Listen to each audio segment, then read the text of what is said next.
magic damage, but there is the Julian, and you do have true damage coming out from the carry. One final word, Leo. VSG all aggression. C9 gonna put up that wall.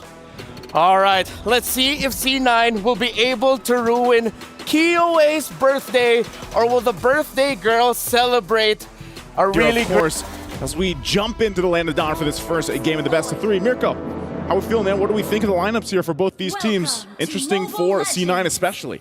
Very interesting, man. I mean, hey, Grok in the mid lane. We technically did see this already. I mean, on Ashley yesterday, right? In the tiebreaker. Yeah. There's an Angela paired up together with the Grok. That's the usual combo. I've never seen the Grok paired up with the Lolita. At least it's been a while. Now I guess we get to see. Clear is pretty good. Ashley, QC, not the concussive blast. So it is truly going to be a Grok mid. They're going to utilize. My question is, do they go damage? Oh, like the damage build for the Grok?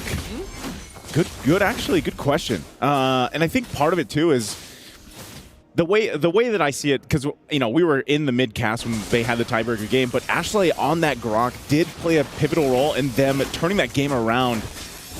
A lot of poke here already early on, and the one thing that they do have to be careful for is synchro on this pick. You know, time and time again, we've seen debut picks, as Eternal like to call it, the DOD, right? The day of debuts is what it's been up to this point. And so far, even with the Loon Hooks, you have to respect the damage. You have to respect those Chaos Bolts once she starts to especially lock in. Even the first item, you know, already is actually quite a big power spike. And I think, you know, if you go the tanky route, which is what we're seeing here, at least with Ashley and Xayah, it could work. It could be enough to be that stalwart for them. But then where are you relying on that damage? Exactly. Panda to farm up. Oh, hold on. Good side damage. Nicolette's still holding on to the sword. Will be able to use the enhanced sword out. Jewel gonna be caught now. Minion able to dash in front. Petrified. The Furious dive. Getting 2 members. First blood picked up. Ashley. DOT to get it down. And my God. Minion. Double kill. Picking it up top. I'm surprised it's been a while. I mean, yes, I know Yu Zhang popped up yesterday some, but you kind of get refreshed when you look at this STC replay on why Yu Zhang is such a good pick. Look at the dive into the Petrify, Instant. and then the Essence, man. Oh. On point, plus the Warcry emblem, you know? So that little bit of boost really does help kind of capitalize on those kills, and that's what I was saying. You know, when you go back to C9's lineup, it's like, you have to wait for your damage. Right now, it's just going to be Nicolette. You know, we've seen this so much with the Julian pick, especially in the jungle. But you kind of lack damage. You sacrifice it for that durability, for that front line. And so sometimes it might just be for a VSG to be like, you know what, let's just fight. Let's just duke it out. We have the lineup for it. And then at the whole time, you just let Rion farm up. It's the same for Cloud9, really. I mean, if we take a look at the playstyles of Cloud9 throughout this tournament so far in the group stages, and even in the tiebreaker, Panda's just been given carry all the time. She loves playing this carry, and it's all about really non-laning for the carry. She's a really good, carry is a really good pick to just non-lane. You're just there, farm up, while charge on the Kyoe with the enhanced chain as well. But they're unable to find enough damage. Xayah rotates over. Kyoe's like, yeah, nah, you're not going to be able to dish out enough damage. She uses the Lycan Pounce offensively. Meanwhile, up top, Minion going to be able to dodge away from the enhanced chain. With the Furious Dive, going to be walled down. Good Petrify in Black Dragon form as well, but will be slashed from the skies. Xayah, now with the Bulwark, giving a bit of damage. Synchro with the damage. Now it's Gaily with a knockup. It's only on to Xayah, canceling out the Nuna Blast. Nicolette coming in with the enhanced sword, finding the gap closer to get Synchro. Gaily. They want more. Going back, trying to deal some damage. Back again, immobilized, and the sword once more. Xayah picks up the kill this time to get Cloud9 in the lead. Okay. All right. They got some fight in them. They have some damage too. It took them a little bit longer, of course, but great usage of that. They might still just put the pressure here on this side of the jungle.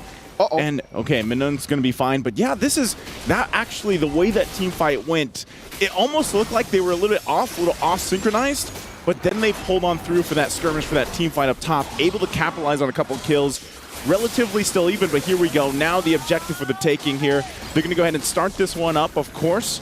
But we'll see if this is going to be C9's turtle in their hands. Gaily with a knockup. Xayah Still able. Reset. Just dash away. Nicolette back on the orange buff. And yeah, it's a reset, but VSG want to take this time to actually go for it. Yeah, right now, too, Gailey doesn't have the Minoan's Fury just yet. Might be back up. That might be Warax. why they're stalling this out. Warax picked up now for Minoon. Has the Petrify available. They're going to start it up. I'm not sure what C9 wants to do. Good barrier down. Ashley going in with a wild charge. Able to find the stun, but still Kiowe finds it. Good brilliance to slow her down. Minion finding the barrier side and the Petrify. But not to anyone. Not just yet. Numenal Blast. And then on Kiowe, Nicolette jumping in and Hash Chain knocking 2 members up. But Gailey's still going to be able to survive. Jewel pops into Vengeance right now. Synchro does damage with the Chaos. And man, that's a lot of damage. Jewel shredded, obliterated down. That's what I was talking about. You know, the damage early on. Still going, though. Re-engage. Flicker out from Synchro. Xayah still able to find the kill. Now Kiowe joining the fight with Rian. Coming in again. Kiowe with Lycan form. Xayah to be caught. Blazing Duet from Rian. Able to dish out enough damage to take Xayah. But then the Blazing Duet gets cancelled by Nicolette's Enhanced Chain. And Rian is still staying in this mid lane, but won't be able to get any hits onto that turret. This is going to be a battle, man. You know, and I hope that this series does go the full distance. You know, the 3 games that we're hoping for, because so far... Ooh. Oh, hold on. Minun? Is she going to be able to get away from this? Nope. Ashley didn't even need to do that, but that was just for good measure. Goes in with a wild charge, kill secured there, of course, for the team now. And that's what I was saying, you know, for the most part for these 2 teams, very even on the way they want to fight. It's just, now I'm kind of wondering, all right, where is that spike for both of the teams here in terms of the power spike? You already saw that damage coming out from Synchro this early on. So, you know, for Cloud9, is it going to happen faster? Jewel in trouble, though, might be. Vengeance going to be at back up in 1 second. She does pop in the ultimate, doesn't use the Vengeance just yet, but VSG get a few good hits on the turret. So it's Cloud9 though, who are leading in terms of structures, and we get a good look at the items. That's a Holy Crystal Rush for Nicolette. Holy Crystal Rush going to be there. Golden Staff picked up by Panda. And that's the thing, you got Glowing Wand and then the Arcane Boots. That penetration is what made Synchro hurt so much. There's the Holy Crystal locked in. A lot of this, the first item is being already picked up here. DHS as well for Rian. She's been able to farm up pretty well, you know, for the most part. And we saw her rotate really well up to that fight earlier on in the mid lane. And so that's something that Cloud9 now has to be careful of, especially with those Blazing Duets. Utilizing the Bulwark when they have it, or even the Guardian's Barrier from Ashley. They have a couple things in mind that they can utilize when it comes to those team fights. But now it's up. Turtle, last one of the game here. If either team does commit to this, but it looks like they're going to go ahead. C9 gets control of the area, but still, look at this, on the way. Rian going to be assassinated. Nicolette finding the solo kill and the assassination onto Rian. That's big. That's massive. That's not just big. A good barrier. Xayah rotating forward again. Putting the Bulwark down. Really just denying any sort of retaliation from VSG. Even down a member. Whoa, Ashley. Into the wall. Charge them without blast. Stunning them in. A good Minions Fury from Gailey. Turns it around. Kiowe now with Lycan form. Deals some damage back again. Has a Lycan pounce. Goes untargetable. Jewel walks in. Panda gets the fadeaway kill. And again, Cloud9, they get the better response. Cloud9 gets the response. Now they're going to go for the turtle, but they are quite low. Gailey has the information here, Synchro, and now Rian's joining this fight, but too late, too little. Gailey will get away with her life, but the turtle secured for Cloud9. What a setup in the mid lane from Ashley. Let's take a look at the STC replay here. Keep an eye. There it is. Good wild charge, ultimate, and then even the Numenal Blast. And, you know, either way, when you're looking at this team fight unfold, the same can be said. The same can happen even later on with the lineup that VSG has. That's something that's going to be crucial here. That team fight was definitely saved by Gailey there, because Gailey, she popped in, hold up. Gailey, just as I mentioned her, you know, I thought the Caster Curse was going to strike instantly, but yeah, Gailey pops in Minions Fury right as the Numenal Blast was going to connect onto all of the members. So if she didn't do that, that would have been probably a wipe for Cloud9. Gailey able to pop into Minions Fury in time, and that's what saved them in that team fight. Minotaur's probably been, I feel like, one of the best heroes so far. Yeah. Not just here in MWI, but even for MSC. Such a crucial pick for a lot of teams to utilize. All-rounder. Minions Fury, the way that it works great here. Mid lane, though, still going to be the focus as both these teams working on the tier 1s. And I'm just wondering, too, if there's enough damage potential already for Panda as she picks up the DHS right on a Q. Oh, hold on. Ashley with a Power of Nature. Get out of CC, but not out of damage. Good Minions Fury again. Oh! You can see that damage pile up as well from Panda on the carry. Jumping forward, but now without the ultimate. now on cooldown. Nicolette's doing a good job, by the way, just in her own world, in her own island up top, but that's good on the Julian. You want to try to isolate some of these members, and the damage is really starting to hurt. You can see even just the chain there, taking that much HP from Rian. Yeah, both gold laners pretty much at this point are where they need to be. Golden Staff also picked up for Rian. And, you know, that's where, again, as we get ready for this Lord, it's up in 5 seconds here. The way you utilize these setups, the CC potential, once Gaily has it, MWI and Fury, and even the Dragon form, as long as Cloud9 plays against that, and vice versa, as long as they dodge that wild charge setup we saw earlier from Ashley, they're going to be good. But look how fast Cloud9's doing the Lord here.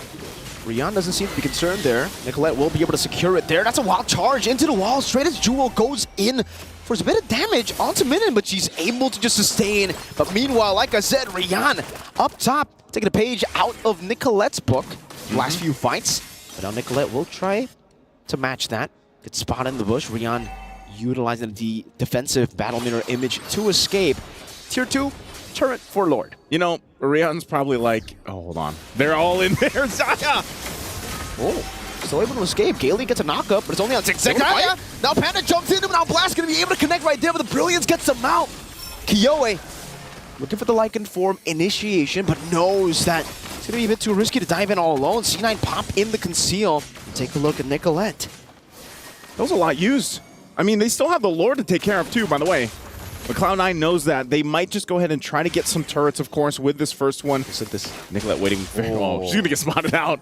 Unfortunately, that's not going to happen for them. But they can still go for the play, at least in the mid lane. Get a couple tier 2s if they can as well. Good thing that Nicolette did the work earlier on the top side. But Lord will go down relatively quickly. Again, first one, it's already being taken care of by Rian. They want this tier 1. Good knock up again. That's an enhanced into the back wall charge from Ashley. Getting them enough space to go for the tier 1 mid lane. Wow. With the first Lord in the bottom lane as well, those are some big minions crashing down into the turret. A barrier placed down by Ashley. They will not be able to find anything else, but still, that's 2 tier 2s with the first Lord. I feel like in a lot of the games that we've seen so far for MWI, this is the most kind of standard, if you will. It's kind of like this slow burn into that first Lord, because some games end, you know, you're already in the base after that first Lord take. But with these lineups, they got to be kind of more calculated, I say, with how they approach those fights, how they approach those team fights, because it's almost like once everything is used, all that CC potential, then it's kind of like you got to back off. Key item pickup here too for Panda. She gets the Wind of Nature now. She has that online. Divine Glaive for Synchro. So if you thought she hurt earlier, now that she has Divine Glaive, it's gonna hurt even Ashley, as tanky as she is, or Xayah, as tanky as she can be. And Jewel, I mean, even with this Thamus, you know, popping that Vengeance, jumping into the fight, you can see the build that she went to. You know, she's got good defense, but she's kind of like that extra front line. It's like, you already got the Grok there, full. Looks like pretty much tank build, by the way. We were wondering exactly where she would go. And you have 3 tanky frontliners. So jump in and then hope that that's enough to keep it together. Nicolette also picks up a Winter's Crown. This is why the Lunox is going to be increasingly more of a threat as we get into the later stage of the game, because you have a lot of tanky frontliners, but hey, the Lunox actually thrives against those tanky frontliners, can go and shred you down, especially, I think, after the Divine Glaive. I mean, she might even go for Holy Crystal if she really wants to go for it. It's very greedy, but if you want that extra burst, if you wanted to get rid, just go big damn. Go big damn, exactly, of these tanky frontliners. The main problem, I would say, for the Lunox, the Roger, and the Claude has been the fact that Xayah's Guardian's Bulwark has been well-timed in these team fights. So VSG, they've kind of lost a lot of momentum every single team fight just based on Xayah standing in their way with the Bulwark. Okay, look at this, how careful they are to approach the Lord. They got the information. Nicolette's not even around here. Nope. And Rian gives them that. She did take the purple, but this could be a chance for VSG to go ahead and play around the fact that Nicolette's way up top. And they might just go ahead and start this as quick as they can here. Let's go wild charge into the back line, fighting 2 members right there as Rian is able to dodge away from them. Now Blast Gaily jumps in with a Miss Fury, but still, it's Synchro who finds the Lord. Rian with Blazing Duet now, but they're all going to be gunned down. Synchro very low, still able to survive as Minion will be the sacrificial lamb to get them out. Okay, they get the Lord though. They get the Lord off with that. That might buy him a little more time. Down 2 members though. Cloud9's going to go ahead and go for the tier 2, possibly knock on these base turrets. You know, so is that enough? Was that enough value They're going to have to defend against this, though. Like and Pounce coming down, Nicolette very, very low. Synchro jumps with the brilliance. Widow Crown just right there. Excited to be slain in the bottom side. Tier turret. Panda now going 1v3, scratched away by the birthday girl. Kiyoi with a double, and they still have a Lord. Man, I was hoping Cloud9, you know, they would realize that they still had to deal with the Lord. But they go in, they try to get the turret. They do get the mid turret down, but at what cost? And now it's up to VSG. They're going to run it down mid here. Lord's still on the top side. And still, members down from Cloud9 here. They got to wait, try to keep them at bay. It's Jewel and Ashley for now, but it might be too late here. How can they buy enough time? Two base turrets taking down. Jewel in the midst of it all, trying to tank it up. Doesn't have the vengeance. That's Gailey again to knock them up.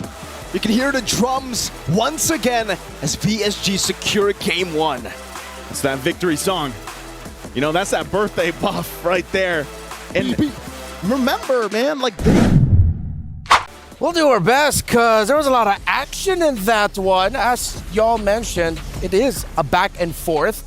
You could argue that there were some moments that really, it looked like C9 was going to take it. This was a beautiful initiation. And then there were times where you say VSG could take it because that Lunox pick is wow.